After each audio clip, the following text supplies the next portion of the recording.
ഇനി കടകംപള്ളിയെ സംബന്ധിച്ചിടത്തോളം butterflies in the stomach എന്ന് പറഞ്ഞ പോലെ കടകംപള്ളിയുടെ ഹാർട്ട് ബീറ്റ് വല്ലാതെ കൂടിയിട്ടുണ്ടാവും. ഒരു സംശയവും വേണ്ട, കടകംപള്ളിയിലേക്ക് വരും. കടകംപള്ളി അറസ്റ്റ് ചെയ്യുന്ന സാധ്യതകൾ വരെയാണ് ഞാനിപ്പോൾ കാണുന്നത്. ഇത് അന്വേഷിച്ചുകൊണ്ടിരിക്കുന്നത് സംസ്ഥാന തലത്തിലുള്ള പോലീസ് ഉദ്യോഗസ്ഥന്മാരാണ്. മനസ്സിലായി? അതുകൊണ്ട് തന്നെ ഭരണകൂടത്തിന് ആ പോലീസ് ഉദ്യോഗസ്ഥന്മാരെ സമ്മർദ്ദത്തിലാഴ്ത്താൻ പറ്റും. കാരണം നിങ്ങളത് അന്വേഷിച്ചു കഴിഞ്ഞാൽ നിങ്ങൾ സംസ്ഥാന സർവീസിൽ തന്നെ തുടരേണ്ടവരാണ്. പക്ഷേ കോടതിയുടെ റിപ്പോർട്ട് സമർപ്പിക്കുമ്പോഴുള്ള ഒരു വിഷയമുണ്ടല്ലോ. അല്ലല്ല, ഞാൻ പറഞ്ഞു വരുന്നത് സംസ്ഥാന സർക്കാരിന് അവരുടെ മേൽ സമ്മർദ്ദം ചെലുത്താമെന്ന് ഞാൻ പറയാൻ കാര്യം എന്ന് വെച്ചാൽ, ഈ അന്വേഷണത്തിൽ ഭരണകൂടത്തിന് ഇടപെടാൻ കഴിയില്ല. കാരണം കോടതിയിൽ റിപ്പോർട്ട്. പക്ഷേ ഈ അന്വേഷണത്തിൽ ഭരണകൂടത്തിനെതിരായി റിപ്പോർട്ട് കൊടുത്ത് കഴിഞ്ഞതിന് ശേഷവും ഈ ഉദ്യോഗസ്ഥന്മാർ സംസ്ഥാന സർവീസിൽ തന്നെ തുടരേണ്ടവരാണ്. ഈ മൊഴി രമേശ് ചെന്നിത്തല കൊടുത്തതോടുകൂടി ഈ അന്വേഷണത്തിൻ്റെ സാധ്യതകൾ അതിൻ്റെ തലം മാറി എന്ന് മാത്രമല്ല, രമേശ് ചെന്നിത്തലയുടെ സ്റ്റേച്ചറും വലിയ തോതിൽ വർദ്ധിച്ചിട്ടുണ്ട്.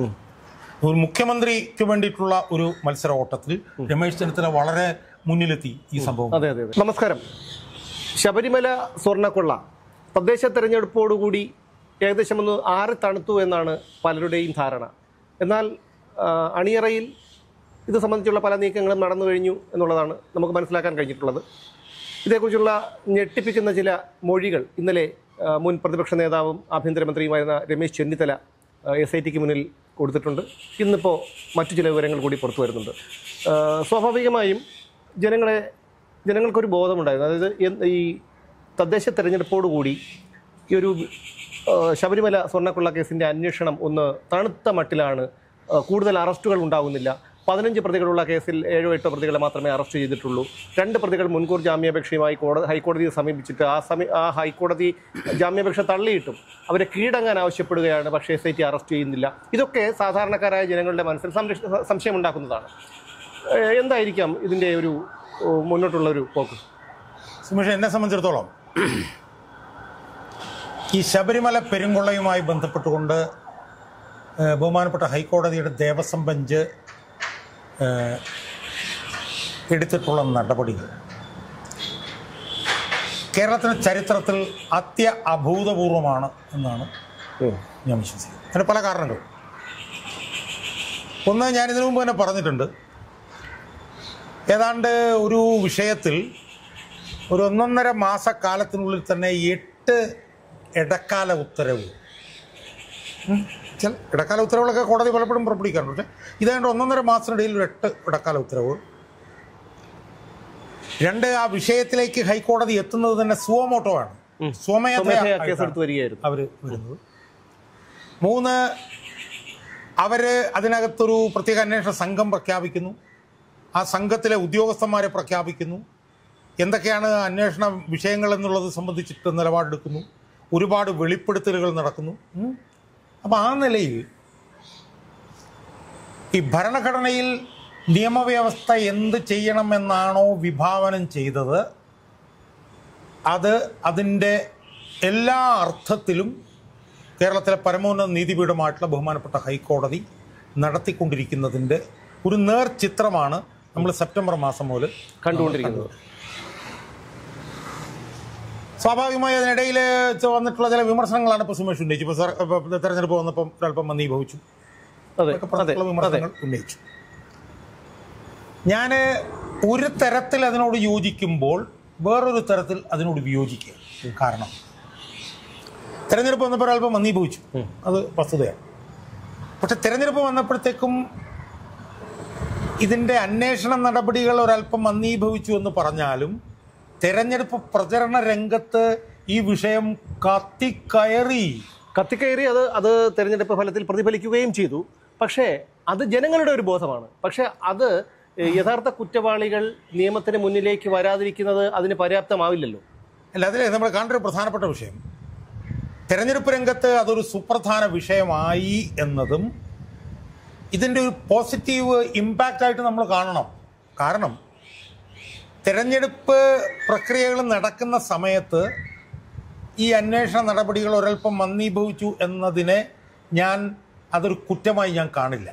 കാരണം തെരഞ്ഞെടുപ്പ് തെരഞ്ഞെടുപ്പിന്റെ സമയത്തുള്ള അന്വേഷണ നടപടികൾ സ്വാധീനിക്കാൻ പാടില്ല എന്നുള്ളൊരു അഭിപ്രായക്കാരനാണ് ഞാൻ. ഉദാഹരണത്തിന് തെരഞ്ഞെടുപ്പ് പ്രചരണ മൂർധന്യത്തിൽ നിൽക്കുമ്പോൾ അറസ്റ്റുകൾ നടക്കുന്നു. സ്വാഭാവികമായും അതൊരു രാഷ്ട്രീയ മുന്നണിക്ക് ക്ഷീണമായി വരുമെങ്കിൽ പോലും തെരഞ്ഞെടുപ്പ് വന്ന സമയത്ത് ഒരല്പം മന്ദീഭവിച്ചതിനകത്ത് തെറ്റില്ല എന്നുള്ള അഭിപ്രായക്കാരനാണ്. കാരണം നമ്മളത് പറയുമ്പോൾ ഈ ക്രിമിനൽ നടപടികളെ സംബന്ധിച്ചിടത്തോളം അത് നിയമം തെരഞ്ഞെടുപ്പ് ഒന്നും അതിനെ സ്വാധീനിക്കാൻ പാടില്ല എന്നുള്ളതാണ് നമ്മൾ മനസ്സിലാക്കിയിട്ടുള്ളത്. കാരണം തെരഞ്ഞെടുപ്പ് ഉണ്ടോന്നും പറഞ്ഞ് ഒരാളെ അറസ്റ്റ് ചെയ്യാൻ പാടില്ല, ഒരാൾക്ക് കൊലക്കുറ്റം കൊടുക്കാൻ പാടില്ല എന്നൊന്നുമില്ല. എന്നാൽ പോലും നമ്മളൊരു മാന്യമായി പറയുമ്പോൾ തെരഞ്ഞെടുപ്പ് വരുമ്പോൾ അറസ്റ്റുകളൊന്നും ഉണ്ടായില്ല എന്നുള്ളത് തെറ്റായിട്ട് ഞാൻ കാണുന്നില്ല. പക്ഷേ തെരഞ്ഞെടുപ്പിൽ ഈ ശബരിമല കൊള്ള ഒരു നിർണായക വിഷയമാവുകയും ഈ ശബരിമല പെരുങ്കൊള്ളയ്ക്ക് കാരണക്കാരായി എന്ന് പറയുന്നവരുടെ മുഖമടച്ച അടിയിൽ കിട്ടാൻ ഈ കോടതിയുടെ നടപടികൾ ഒരു കാരണമായി എന്ന് പറയുന്നത് ഒരർത്ഥത്തിൽ ഇതിൽ പെട്ടവർ ശിക്ഷിക്കുന്നതിനേക്കാൾ വലിയൊരു ഇമ്പാക്റ്റ് ആയിട്ടാണ് ഞാൻ അതിനെ കാണുന്നത്. എന്ന് പറഞ്ഞാൽ അതിനെ ഞാൻ കുറച്ച് കാണുകയല്ല, വലിയൊരു ഇമ്പാക്റ്റ് ആയിട്ട് അത് കാണും. ശരി, അത് ശരിയാണ്, ഞാൻ സമ്മതിക്കുന്നു. എന്നു കരുതി ഈ യഥാർത്ഥ കുറ്റവാളികൾ നിയമത്തിന് മുന്നിലേക്ക് വരാതിരിക്കുന്നത് ശരിയല്ലല്ലോ. അല്ല, അങ്ങനെ ഞാൻ അതിനെ വിലയിരുത്തുന്നില്ല. കാരണം യഥാർത്ഥ കുറ്റവാളികൾ നിയമത്തിന് മുന്നിലേക്ക് വന്നില്ല എന്ന് നമുക്ക് നിരീക്ഷിക്കാൻ ഒരിക്കലും കഴിയില്ല. കാരണം 10-15 ദിവസം അതിനകത്ത് അതൊന്ന് മന്ദീഭവിച്ചു എന്നുള്ളതൊരു വസ്തുത തന്നെയാണ്. പക്ഷെ ഇപ്പോഴത്തെ പുതിയ ഡെവലപ്മെന്റുകൾ എന്താ? നമ്മൾ കാണേണ്ടതെന്ന് പറഞ്ഞാൽ ശബരിമല പെരുങ്കൊള്ളയുടെ അന്വേഷണം ഒരു രാഷ്ട്രീയ നേതാവിൻ്റെ ഇടപെടലോടുകൂടി അതിൻ്റെ തലം തന്നെ പൂർണ്ണമായി മാറിയിരിക്കണം. നമ്മൾ അതിൻ്റെ ഒരു തലത്തിലുണ്ടായിട്ടുള്ള ഒരു മാറ്റം നമ്മൾ കേരളത്തിലെ പൊതുമണ്ഡലം യഥാർത്ഥത്തിൽ മനസ്സിലാക്കിയിട്ടില്ല എന്നാണ് ഞാൻ പറയുന്നത്. നമ്മളിപ്പോൾ കേരളത്തിലെ ഹൈക്കോടതി ഇതിന് അന്താരാഷ്ട്ര ബന്ധമുണ്ട്, സുഭാഷ് കപൂർ എന്നൊക്കെ പറഞ്ഞിട്ട് ചില കാര്യങ്ങളൊക്കെ പറഞ്ഞു. അത് നമ്മൾ 1-2 ദിവസം ചാനൽ ചർച്ചകളിലൊക്കെ ആക്കി നമ്മളതങ്ങ് മറന്നിരിക്കുകയായിരുന്നു. എന്നാൽ അത് യാഥാർത്ഥ്യമാണ് എന്ന് ജനങ്ങൾക്ക് ബോധ്യമാകുന്ന നിലയിലുള്ള ഒരു വമ്പൻ ഇടപെടലാണ് ശ്രീമാൻ രമേശ് ചെന്നിത്തല നടത്തിയിട്ടുള്ളത്. ഇനിയിപ്പോൾ എന്താ സംഭവം? ഇനിയിപ്പോൾ അത് അന്വേഷിക്കാതിരിക്കാൻ SITക്ക് കഴിയില്ല. കാരണം അയാൾ മൊഴി കൊടുത്തിരിക്കുകയാണ്. ആ മൊഴിയിൽ അയാൾ കൃത്യമായി പറഞ്ഞിരിക്കുകയാണ്, ഇത് ഇന്നതാണ് എൻ്റെ വിവരം, ആ വിവരം ഇന്നയാൾ തന്നതാണ്, അയാൾ നിങ്ങൾക്ക് മൊഴി തരാൻ തയ്യാറാണ്, പ്രൊവൈഡഡ് നിങ്ങൾക്ക് അയാൾക്ക് ആവശ്യമായിട്ടുള്ള സുരക്ഷയും കാര്യങ്ങളൊക്കെ കൊടുത്താൽ എന്ന് പറഞ്ഞിരിക്കുന്ന സാഹചര്യത്തിൽ ഇനി ഇതിൻ്റെ അന്താരാഷ്ട്ര ബന്ധം SITക്ക് അന്വേഷിക്കാൻ പറ്റും. അവിടെയുള്ളൊരു വിഷയം എന്ന് പറയുന്നത് ഇതിൻ്റെ അന്താരാഷ്ട്ര ബന്ധം അന്വേഷിക്കാനുള്ള മാൻഡേറ്റ് SITക്ക് ഉണ്ടോ ഇല്ലയോ എന്നുള്ളതാണ്. അന്വേഷിക്കണം എന്ന് കോടതി അവരോട് പറഞ്ഞിട്ടുണ്ട്. പക്ഷെ എന്നാൽ പോലും നമ്മൾ ഒറ്റ നോട്ടത്തിൽ നോക്കുമ്പോൾ അന്താരാഷ്ട്ര വിഷയങ്ങൾ ഉൾപ്പെടുന്ന വിഷയങ്ങൾ അന്വേഷിക്കാനുള്ള മാൻഡേറ്റ് ഉള്ളത് CBIക്കാണ്. സ്വാഭാവികമായും ഇതിൻ്റെ അന്താരാഷ്ട്ര ബന്ധങ്ങൾ അന്വേഷിക്കണം എന്നുള്ള നിലയിലേക്ക് ഇനി CBI ഇതിനകത്തേക്ക് വന്ന് ചാടാനുള്ള സാധ്യതയുണ്ട്, നമുക്ക് തള്ളിക്കളയാൻ പറ്റില്ല. പിന്നെ ഇതിനകത്ത് വന്നിട്ടുള്ള വേറൊരു കാര്യം കൂടെ ഞാൻ പറയാം. എന്താണെന്ന് ചോദിച്ചാൽ ഈ അന്വേഷണം ചില ഘട്ടങ്ങളിലൊക്കെ മന്ദീഭവിക്കാനുള്ള ഒരു പ്രധാനപ്പെട്ട കാരണം എന്ന് പറയുന്നത് ഇത് അന്വേഷിച്ചുകൊണ്ടിരിക്കുന്നത് സംസ്ഥാന തലത്തിലുള്ള പോലീസ് ഉദ്യോഗസ്ഥന്മാരാണ്. മനസ്സിലായി? അതുകൊണ്ട് തന്നെ ഭരണകൂടത്തിന് ആ പോലീസ് ഉദ്യോഗസ്ഥന്മാരെ സമ്മർദ്ദത്തിലാഴ്ത്താൻ പറ്റും. കാരണം നിങ്ങളത് അന്വേഷിച്ചു കഴിഞ്ഞാൽ നിങ്ങൾ സംസ്ഥാന സർവീസിൽ തന്നെ തുടരേണ്ടവരാണ്. പക്ഷേ കോടതിയുടെ റിപ്പോർട്ട് സമർപ്പിക്കുമ്പോഴുള്ള ഒരു വിഷയമുണ്ടല്ലോ. അല്ലല്ല, ഞാൻ പറഞ്ഞു വരുന്നത് സംസ്ഥാന സർക്കാരിന് അവരുടെ മേൽ സമ്മർദ്ദം ചെലുത്താമെന്ന് ഞാൻ പറയാൻ കാര്യം എന്ന് വെച്ചാൽ ഈ അന്വേഷണത്തിൽ ഭരണകൂടത്തിന് ഇടപെടാൻ കഴിയില്ല. കാരണം കോടതിയിൽ റിപ്പോർട്ട്. പക്ഷെ ഈ അന്വേഷണത്തിൽ ഭരണകൂടത്തിനെതിരായി റിപ്പോർട്ട് കൊടുത്ത് കഴിഞ്ഞതിന് ശേഷവും ഈ ഉദ്യോഗസ്ഥന്മാർ സംസ്ഥാന സർവീസിൽ തന്നെ തുടരേണ്ടവരാണ്. അല്ല, തുടരേണ്ടവരാണ് എന്ന് കരുതി കോടതിയെ തെറ്റിദ്ധരിപ്പിക്കുന്ന തരത്തിലുള്ള അല്ലെങ്കിൽ വാസ്തവ വിരുദ്ധമായിട്ടുള്ള റിപ്പോർട്ടുകൾ കഴിയുമോ? അതല്ല പോയിന്റ്. പോയിന്റ് എന്താന്ന് ചോദിച്ചാൽ ഈ അന്വേഷണം തീരുമല്ലോ. അതെ, ഈ അന്വേഷണം 1 മാസം കൂടെ കൊടുത്തിരിക്കും.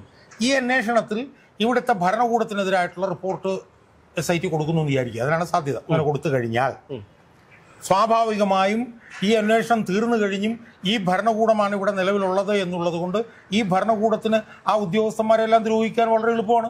അങ്ങനെ ദ്രോഹിച്ച അനുഭവമുള്ളവരാണ്. യോഗേഷ് ഗുപ്ത എന്ന് പറഞ്ഞിട്ട് വളരെ സത്യസന്ധനായിട്ടുള്ള ഒരു ഉദ്യോഗസ്ഥനെ എന്തുമാത്രം ഭീകരമായിട്ടാണ് വേട്ടയാടിയത്. അപ്പൊ അതുകൊണ്ട് തന്നെ ഈ അന്വേഷണം കഴിഞ്ഞതിന് ശേഷവും ഞങ്ങൾ കൈകാര്യം ചെയ്യും എന്ന് പറയുന്നൊരു ഭരണകൂടമാണല്ലോ ഇവിടെ ഇരിക്കുന്നത്.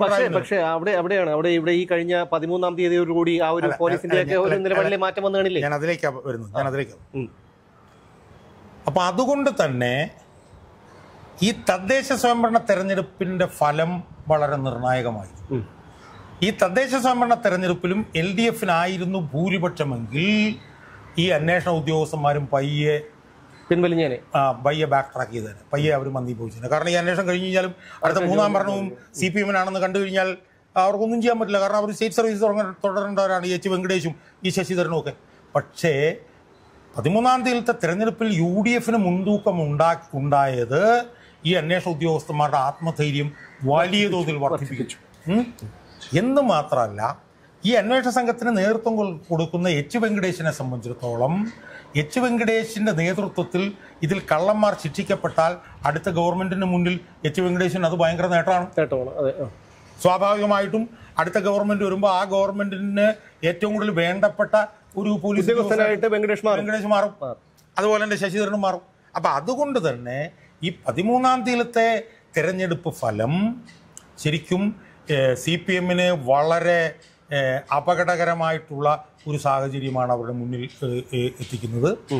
ഞാൻ വിശ്വസിക്കുന്നത് ഇനി PS പ്രസാദ് അതിന്റെ ഒരു സൂചനയാണോ ഇന്നിപ്പോ PS പ്രസാദിന് 100%. ഞാൻ പറയുന്നത് എനിക്കിപ്പോ തോന്നുന്നത് PS പ്രസാദ് എന്ന് പറഞ്ഞ ഒരു ചെറുമീൻ മാത്രമാണ്. അതെ. എനിക്ക് തോന്നുന്നു ഈ തെരഞ്ഞെടുപ്പ് ഫലത്തിന്റെയും കൂടെ പശ്ചാത്തലത്തിൽ കടകംപള്ളിയിലേക്കും അതിനപ്പുറത്ത് വാസവനിലേക്കും പോയാൽ പോലും അത്ഭുതപ്പെടാനില്ല.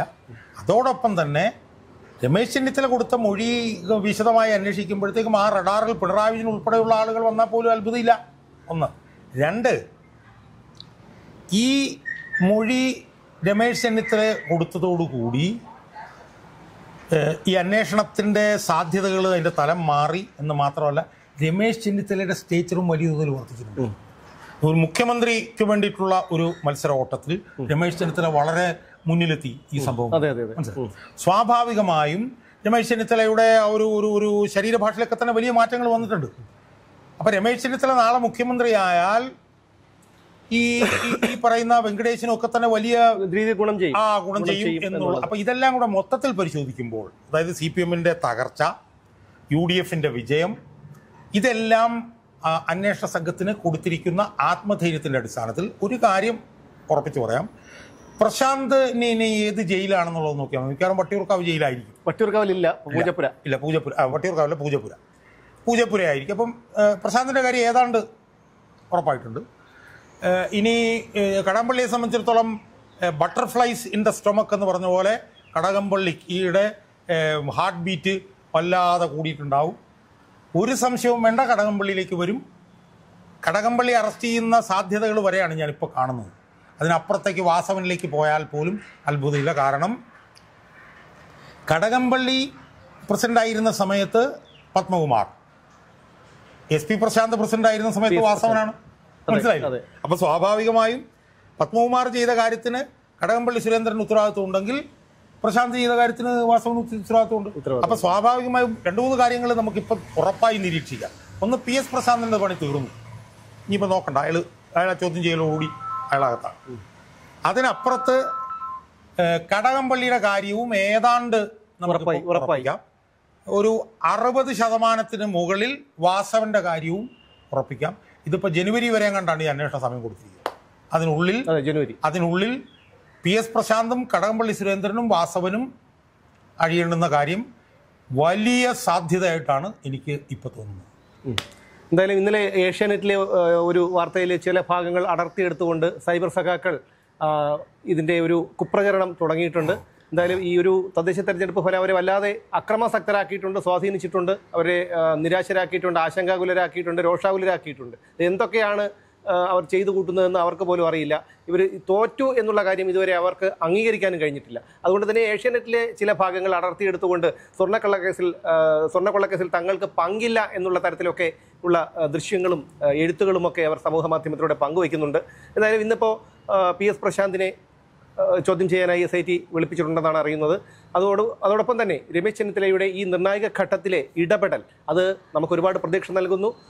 എന്തായാലും ഇനി വരുന്ന ദിവസങ്ങളിൽ സംഭവിക്കുന്നത് എന്താണെന്ന് നമുക്ക് കണ്ടറിയാം.